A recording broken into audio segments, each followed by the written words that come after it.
Lines और angle class 7 का topic है। तो यहाँ से लाइंस और एंगल के बारे में हम लोग जानते हैं, ठीक है। स्टार्टिंग भी यहीं से होता है, तो इसको हम लोग देख रहे हैं।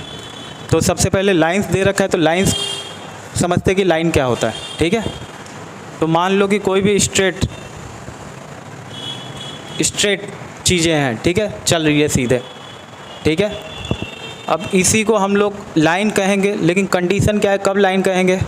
तो line can extend in both direction. Line can extend in both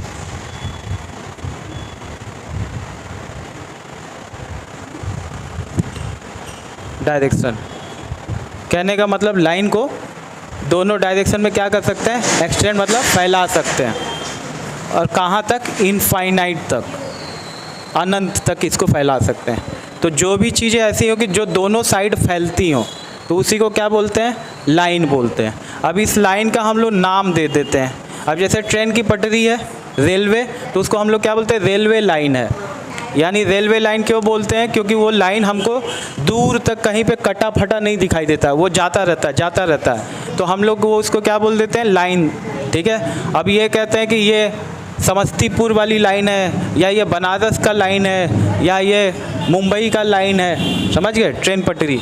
तो वैसे ही इसका नाम भी दे देंगे। तो हम बनारस भी नाम दे सकते हैं इसका, बिहार भी दे सकते हैं, पटना भी दे सकते हैं। लेकिन इसमें मैथ में क्या होता है? पटना, बिहार ये सब ना कह के क्या बोलते हैं? ए और बी, ठीक है। ABCDEFG कुछ भी ले सकते हो, लेकिन ए बी लेते हैं। और ए बी लिख के और इसके ऊपर क्या दिखा देंगे? ऐसे एरो दिखा देंगे। तो इससे कोई भी जो मैथमेटिशियन होगा, मैथ जो पढ़ रहा होगा, उसको समझ में आ जाएगा कि किसकी बात कर रहे हैं? लाइन की बात कर रहे हैं, ठीक है। दूसरा क्या आ रहा है हमारा? Line segment. लाइन सेगमेंट, तो लाइन सेगमेंट क्या होता है? तो ये होता है पार्ट ऑफ लाइन। मान लो ये लाइन है, अब इसमें से लाइन सेगमेंट क्या होता है? तो part of line. Part of line, part of line कहने का मतलब कि ये लाइन सेगमेंट लाइन का पार्ट है। तो पार्ट ऑफ लाइन कैसे होगा? मान लो एक ट्रेन की पटरी है, बीच में से काट के थोड़ा सा लेके चले आए, तो अब निकाल के लेके चले आए तो इतना बड़ा हो जाएगा। अब इतना बड़ा कहने का मतलब बहुत तुम्हारे बराबर हो सकता है, या और बड़ा हो सकता है, घर के बराबर हो सकता है। अब उसका भी नाम दे सकते हैं। तो यहाँ पे हम नाम दे दिए क्या? PQ। अब जैसे ही PQ दिखाएंगे ना मैथ में, तो PQ लिख के इसके ऊपर ऐसे दिखा देंगे। तो इससे मतलब समझ में आ जाएगा कोई भी मैथमेटिशियन को कि ये PQ क्या है? लाइन सेगमेंट की बात कर रहे हैं, ठीक है। उसके बाद तुम्हारा क्या होता है?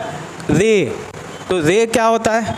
तो which have only one end point. क्या होता है रे? विच हैव ओनली वन, हाँ, which have only one end point, मतलब जिसके पास केवल एक एंड पॉइंट हो।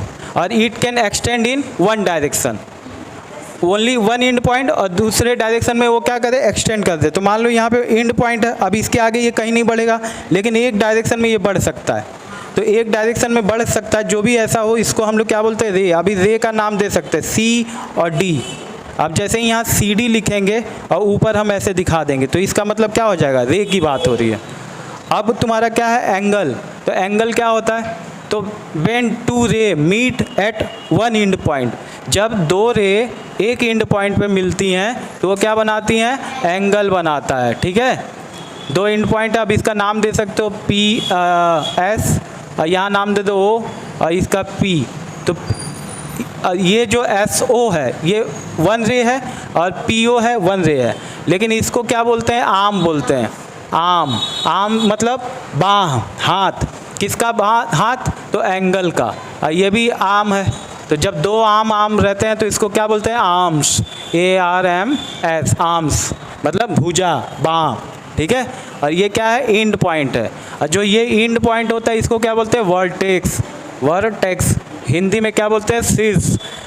और लोकल में जाओगे तो उसको सर बोलते हैं। सिर होता है ना। तो वैसे ये क्या है? एंगल का सिर है, तो ये तुम्हारे एंगल हो गए, ये तुम्हारे लाइन हो गए, ये लाइन सेगमेंट हो गया और ये रे हो गया। तो और चीज़ें हम लोग आगे के क्लास में, बड़े क्लासों में पढ़ेंगे, ठीक है।